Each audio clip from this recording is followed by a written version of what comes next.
Hello everyone, I hope you all are doing good and great. So in this video we will be covering the chapter named verbs. हमने एक English की series start की हुई है where we will be completing whole English grammar from scratch. So if you want to cover the basics of your English grammar, you can refer to this YouTube channel. Okay, so let's get into. So we are starting verbs. Actually verbs होते क्या हैं? अब verb जो है ना ये एक foundation build करते हैं इंग्लिश ग्रामर में.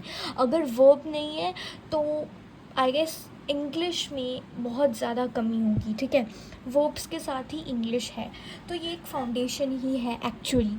तो यहाँ देख लेते हैं वर्ब्स एक्चुअली होते क्या हैं. सो है यहाँ पे a verb denotes an action और बीइंग और पोजेशन. ओके, तो वो में ये बोल रहा है कि जो वर्ब है वो डिनोट करता है एक एक्शन को, एक बीइंग को या फिर और पोजेशन को. ओके, एग्जाम्पल में हम ले लेते हैं. ये गार्ड लिखा है मैंने, मतलब ये यू है, सॉरी. सो देखिए, the guard showed the green flag. तो शोड जो है ये हमारा वर्ब हो जाएगा. अब देखते हैं मधु इज़ इंटेलिजेंट इज़. अब मैं ऐसे लिख देती, अगर मैं लिख देती मधु इंटेलिजेंट, मधु इंटेलिजेंट. ठीक है, मैंने मधु इंटेलिजेंट लिख दिया. इसकी कोई सेंस है? अगर इसमें वर्ब आया हमारा इज़, सॉरी, तो ये क्या है? ये वर्ब है और इसने हमारी एक सेंटेंस को जो है जान दी है. यहाँ पे देखते हैं अ काउ हैज़ 4 legs. तो जो हैज़ है इसने एक सेंटेंस को जान दी है. अगर ये हैज़ नहीं होता तो इस सेंटेंस का कोई मतलब होता नहीं होता. ठीक है, सो चलिए देख लेते हैं transitive, intransitive and incomplete verbs. ये हमारी अब वर्ब्स की टाइप में आ गए हैं. हम वर्ब्स को एक्सप्रेसिंग द पास्ट, प्रेजेंट, ये सब हम इनको कवर करेंगे. इस वीडियो में हम सिर्फ वर्ब्स की एक फाउंडेशन को समझ रहे हैं. ये बहुत छोटी सी वीडियो होगी जिसमें हम आपको वर्ब की इंट्रोडक्शन दे रहे हैं. आगे की वीडियोस में हम इनको बहुत डिटेल में पढ़ेंगे, तो आगे के पार्ट्स जो हैं वो भी ज़रूर देखना. ओके, सो चलिए देख लेते हैं transitive, intransitive and incomplete verb. So जो हमारा ट्रांजिटिव है इसको रिक्वायर्ड होता है an object to complete its meaning. Okay, example से समझिए. आप यहाँ पे इसकी डेफिनेशन पे मत जाइए, क्योंकि अगर आप डेफिनेशन से समझेंगे तो आपको ये बहुत बोरिंग सा लगेगा. ओके, सो देख लेते हैं. यहाँ पे जो ट्रांजिटिव वर्ब हैं उनको ऑब्जेक्ट की ज़रूरत होती है और उसकी एग्जाम्पल में आ जाएगा द पेशेंट नीड्स मेडिसिन. अगर ये नीड नहीं होता तो ये क्या होता? The patient medicine. क्या मतलब बना इसका? मतलब अगर ये नीड है, नीड की वजह से जो है जान पड़ी है इस वर्ड, इस सेंटेंस में. अगर नीड है तो ये हमने ऑब्जेक्ट यूज़ किया है इसका मीनिंग बताने के लिए. अगर हम नीड नहीं यूज़ करते तो इस जो हमारी लाइन है इसका कोई मीनिंग नहीं होता. ठीक है, इंट्रांजिटिव वर्ब्स की बात कर लेते हैं. यहाँ पे है do not require an object to complete its full meaning. Okay, but has complete meaning by itself. अब देखते हैं द चाइल्ड स्माइल्ड. ठीक है, द चाइल्ड स्माइल्ड. यहाँ पे हमने कोई वर्ब का जो है इस्तेमाल नहीं किया है.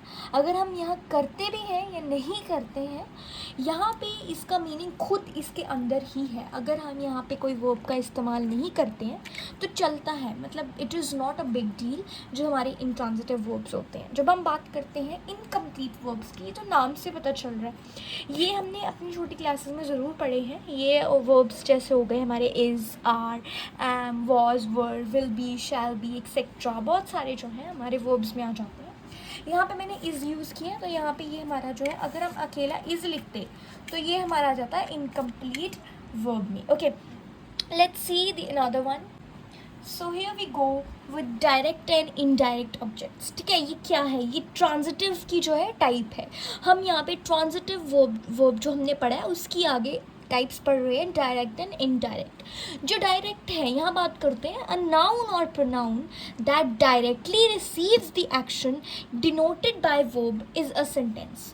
जो नाउन या प्रोनाउन कह लो, उसमें अगर डायरेक्टली एक्शन जो है वो डिनोट हो रहा है बाय द वर्ब, तो हम कहेंगे कि वो एक डायरेक्ट ऑब्जेक्ट है जो कि है ट्रांजिटिव वर्ब की टाइप. ओके, जब हम इनडायरेक्ट की बात करते हैं, अगर आप इनडायरेक्ट समझ लेंगे आपको डायरेक्ट जो है ऑटोमेटिकली समझ आ जाएगा. तो इनडायरेक्ट है अ नाउन और pronoun that receives the direct object is called indirect object. Okay, मतलब जैसे बात करते हैं placed before the direct object, ये जो है ये हमेशा हमारे डायरेक्ट ऑब्जेक्ट से पहले प्लेस्ड होगा। एग्जाम्पल में है mister Hussain bought Akram an iPad. देखिए हम ऐसे भी लिख सकते थे, जो है अकरम को जो है हम ऐसे लिख सकते हैं कि आप अकरम को आईपैड मिला मिस्टर हुसैन से, ठीक है, मतलब उन्होंने उसके लिए लाया। ओके, हम ऐसे लिख सकते थे, लेकिन यहाँ उल्टा लिखा है। यहाँ पे जो है हमारा इनडायरेक्ट ऑब्जेक्ट पहले आ गया, डायरेक्ट बाद में आया है। जैसे यहाँ पे देखते हैं mister Hussain bought Akram an iPad, ठीक है, तो यहाँ पे जो है ये हमारा लास्ट में लिखा है और ये हमारा पहले लिखा है, मतलब इनडायरेक्ट ऑब्जेक्ट्स। ओके, यहाँ पे बात करते हैं ऑक्सिलरी एंड मेन वर्ब्स की। वर्ब्स की काफ़ी टाइप्स हैं, हम इसे इंडिविजुअली स्टडी कर रहे हैं यहाँ पे और बड़े ही नॉर्मल तरीके से समझ रहे हैं। आगे हम इन्हें फर्दर भी इसके पार्ट्स आएंगे तो वो आप ज़रूर देखना, इट्स वेरी मैंडेटरी। ओके, सो बात कर लेते हैं ऑक्सिलरी एंड मेन वर्ब की। जो ऑक्सिलरी है type of verbs, there are 14 auxiliary verbs जो मैंने यहाँ पे लिखे हैं। be, will, can, may, shall, ought to, must, have, would, could, might, should, use, to, do, ये सबके हम इंडिविजुअली जो है इनके यूज़ हम समझेंगे। आपको देखना है, हमें याद नहीं करने हैं ये कि ऑक्सिलरी इतने होते हैं, नो, हमें इनके यूजेस पता होने चाहिए कि यहाँ ये जो है कहाँ यूज़ होते हैं, दैट्स इट। बाकी इतनी टेंशन लेने की ज़रूरत नहीं है। Okay, so let's see another one. इनके अलावा जितने भी वर्ब्स हैं हमारे इंग्लिश ग्रामर में वो सारे मेन वर्ब्स हो जाएंगे। ओके, वो हमारे ऑक्सिलरी वर्ब्स में जो चीज़ें आ गई हैं वो ऑक्सिलरी हैं, जो बच गई हैं वो मेन वर्ब्स में आ जाएगी। Okay, auxiliary verbs are used with main verbs to form tenses, passive forms. Okay, ठीक है, तो ये जो है ऑक्सिलरी वर्ब्स जो है वो मेन वर्ब्स के साथ जो है यूज़ होते हैं और टेंसेस को फॉर्म करते हैं। अब देखो मैं यहाँ पे कोई एग्जांपल नहीं दे रही, आपको मे बी समझ ना आए, लेकिन आगे हम इन्हीं एग्जांपल के साथ और बहुत इंडिविजुअली स्टडी करेंगे, then you will get to no.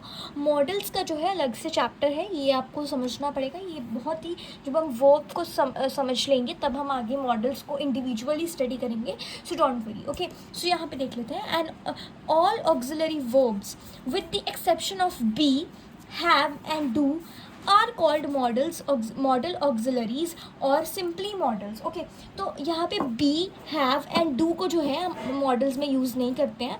Okay, तो ये इनको छोड़ के जो है सारे हमारे मॉडल ऑक्सिलरीज बोल देते हैं और सिंपली मॉडल्स बोल देते हैं, जो हम आगे पढ़ेंगे। ठीक है, expresses ideas like possibility, ability, permission etcetera. ठीक है, ये सब आपको एग्जाम्पल में समझ आ जाएगा। ठीक है, आगे बात करते हैं finite and non finite verbs की। ठीक है, पहले हम पढ़ लेते हैं नॉन फाइनाइट, फिर आपको समझ आ जाएगा फाइनाइट क्या है। ठीक है, the ing and to form of verb are called non finite. ठीक है, जहाँ पे इंग और टू लग जाए वो फन फाइनाइट में आ जाता है। सॉरी, यहाँ पे एग्जांपल में ले लेते हैं singing, to sing, you know, आगे लिख देते हैं डांसिंग और टू डांस। ये सब जो है हमारे नॉन फाइनाइट में आ जाते हैं और उसके इनको छोड़ के जो है आगे हमारे फाइनाइट बन जाते हैं। ओके, देख लेते हैं chief parts of a verb, the present, the past participle, ये सब जो है हम आगे पढ़ेंगे ज़रूर। Okay, so this was about this video.